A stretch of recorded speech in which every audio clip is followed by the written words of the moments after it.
Hey, good morning, church, and welcome to today's daily Devo. Oh, let me see if I can fix the light. Okay, that's a little better. My name is Pastor Jonathan with Robertsdale UMC, and it is so good to be with you this morning. Today is part 2 of A Good Way to Pray.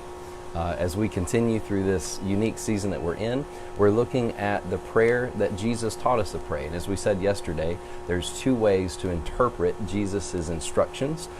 One is this then is how you should pray, exactly like this, every word for word, in this order, because this is the perfect and model way to pray. Or, no matter how you pray or put prayer into your own words, the character of prayer should look something like this. To be Christ-like prayer. And I tend to believe the latter. So today we're actually going to start the prayer. Yesterday was just introductions from Matthew chapter 6, verses 6, 7, and 8. And today we look at Matthew chapter 6, verse 9, which says, "This then is how you should pray. Our Father in heaven, hallowed be your name." That's how we begin.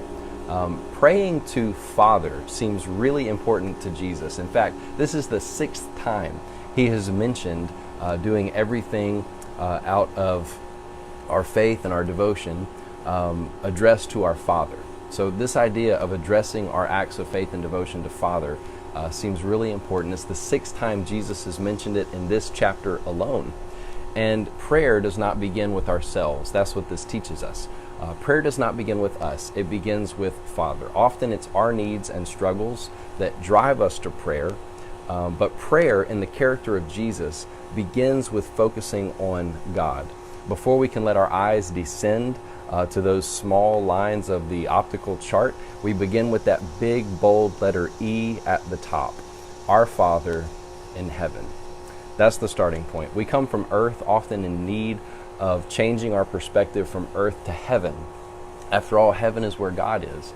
But heaven is not just the place that we will go to be with Him when we die. Heaven is the place that we are to orient ourselves from even now as we do life on this earth.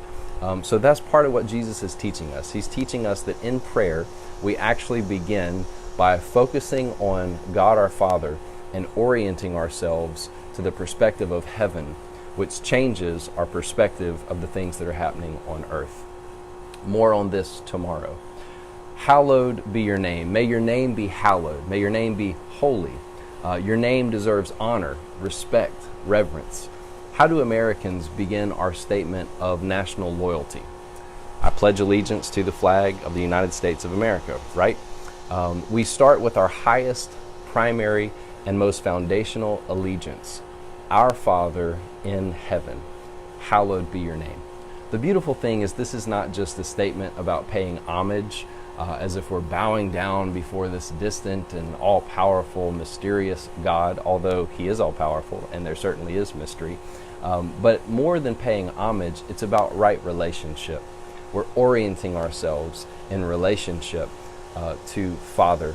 In Greek, we begin our prayer in English, our Father, but in the original language in Greek, it's more like Father of us.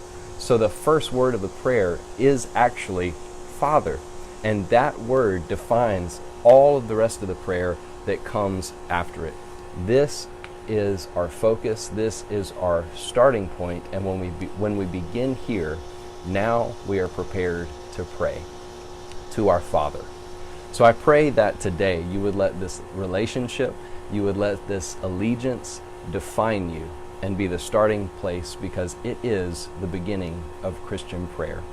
God bless you today. This is Pastor Jonathan wishing you grace and peace.